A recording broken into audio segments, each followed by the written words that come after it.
Access to food remains a crisis in the world.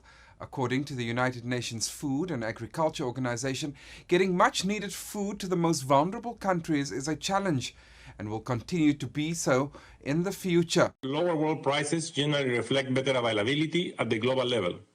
However, it has not led to better food access for low-income countries.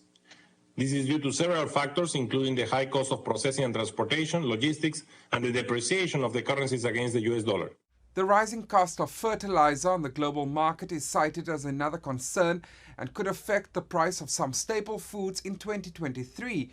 However, there's an overall decline in food prices driven mostly by a sharp fall in the international prices of vegetable oils and moderate decreases in sugar, meat and dairy products. What we had this year was a food access crisis. It was not a food availability crisis, despite of the war in Ukraine. In terms of food access, still we have a problem because the poorest countries are still not being able to afford those commodities. And a positive response is that the IMF developed the food crisis response window, which is basically following our advice of the Food Import Financing Facility, which is to support the most vulnerable countries. So that will complement the Black Sea Agreement, where food availability has improved, but not necessarily food access at the levels we will have liked. There's a fear, according to the UN Food and Agriculture Organization, regarding the availability of rice supplies.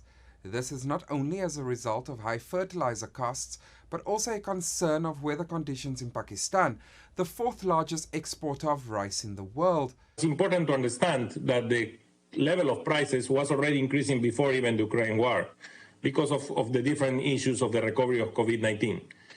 The war in Ukraine just exacerbated the situation.